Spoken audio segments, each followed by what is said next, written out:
Olá, meus queridos alunos do nono ano. Vamos iniciar a nossa 18ª aula de Geografia online, estudando em casa. Hoje nós iremos iniciar o capítulo 2, na página do livro 108. Rússia. Você sabe que acontecimento político ocorrido na Rússia marcou o século XX? O que você sabe sobre as características socioeconômicas desse país? A formação da União Soviética e o planejamento econômico. Acompanhe no seu livro. Em 1917, na Rússia, o povo foi protagonista de uma revolução social que mudou os rumos do país. Liderada pelo Partido Bolchevique, uma aliança entre o proletariado urbano e os camponeses derrubou o czarismo, o regime monárquico russo, e implantou o primeiro governo socialista em uma nação. Em 1922, a união da Rússia com outras repúblicas fronteiriças deu início formal à União das Repúblicas Socialistas Soviéticas, a URSS, ou simplesmente União Soviética. Nesse período, houve uma ampla reforma agrária e a estatização de fábricas e de bancos. A economia passou a ser controlada de forma mais direta pelo Estado e buscou-se modificar radicalmente a condução da economia mercantil. No entanto, logo após a Revolução, teve início uma guerra civil entre os antigos detentores do poder e o governo comunista. Esse conflito provocou grande desorganização na economia russa, adotando-se, no período, o comunismo de guerra, em que o governo tomou o total controle do sistema produtivo e econômico do país. Aqui você vê a imagem da Praça Vermelha em Moscou. Rússia foi um dos principais símbolos do poder do socialismo e o local onde ocorriam demonstrações militares. Como memória da história do povo russo, ainda hoje essa praça é um importante espaço de manifestações populares no país, sejam essas manifestações políticas ou culturais. E você vê todo o palácio. Vamos para a página 109.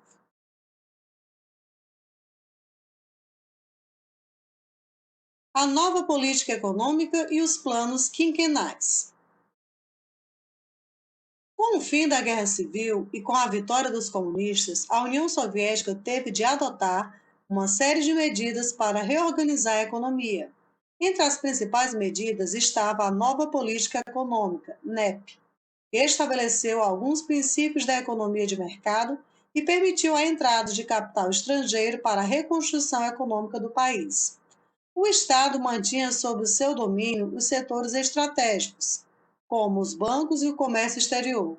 No final dos anos 1920, a NEP foi substituída pela adoção dos planos quinquenais, que buscavam planejar a produção industrial e agrícola durante os 5 anos seguintes. O planejamento central foi uma das principais características da organização social e econômica da União Soviética. Lembrando que esse conceito de economia planificada, na qual o Estado se torna o detentor dos meios de produção, controla, planeja e define a economia do país.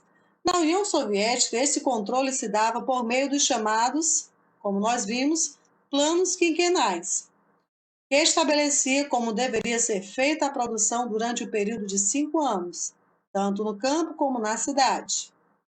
A industrialização da União Soviética ao longo do século XX e as suas taxas de crescimento, que estiveram entre as mais altas do mundo até a década de 80. Ou seja, houve um crescimento econômico bastante significativo desde que esses planos quinquenais entraram em ação. Aqui você vê operários em indústria de montagem de maquinário têxtil, Leningrado, São Petersburgo, na antiga União Soviética. Essa foto é de 1924. Urbanização e industrialização. As transformações ocorridas na União Soviética com a instauração do planejamento econômico estatal levaram a uma intensa industrialização, principalmente relacionada ao setor de bens de produção. A urbanização soviética foi uma das mais aceleradas do mundo, motivada sobretudo por esse intenso processo de industrialização. Nos anos 30, o crescimento urbano foi superior a 90%, e entre 1930 e 1980, a população urbana aumentou de 59 milhões para 180 milhões de pessoas. Aqui você vê o restante da imagem do palácio. Vamos para a página 110.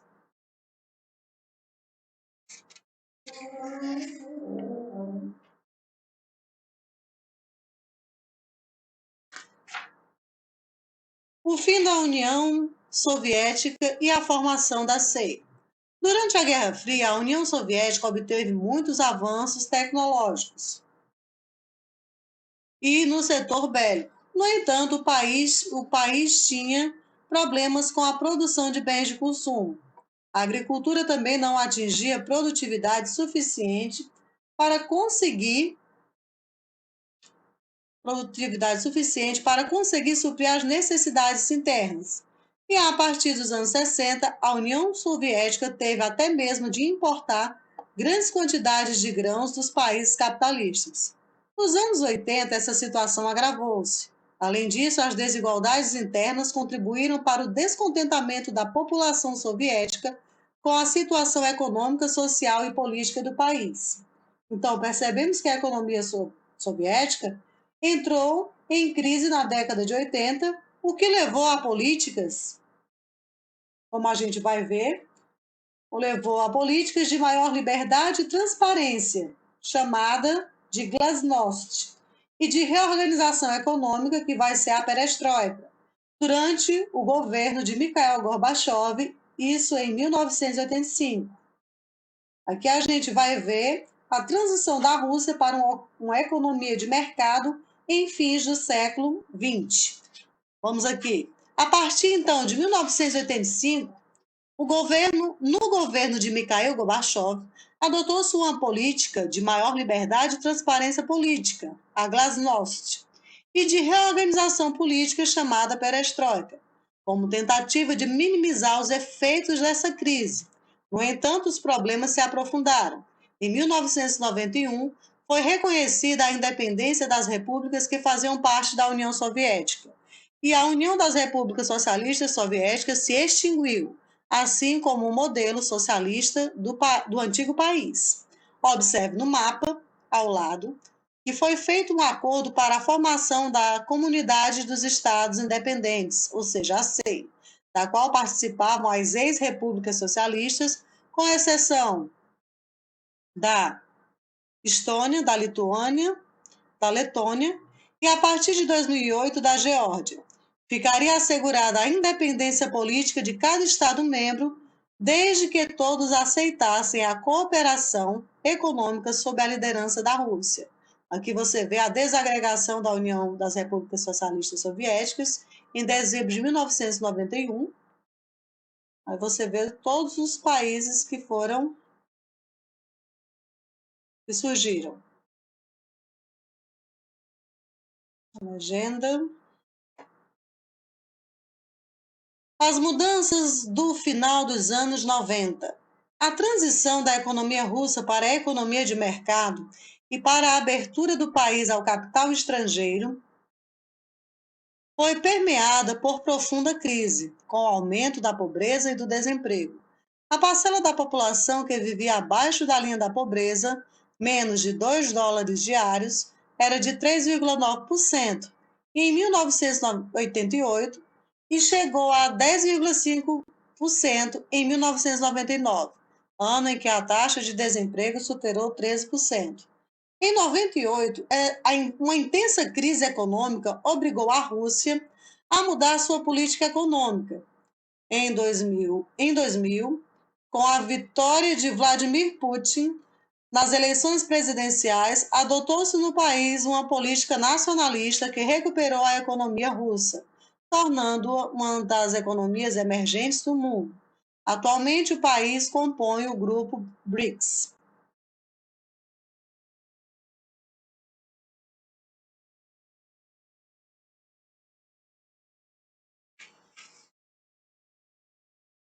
Vamos para a nossa atividade.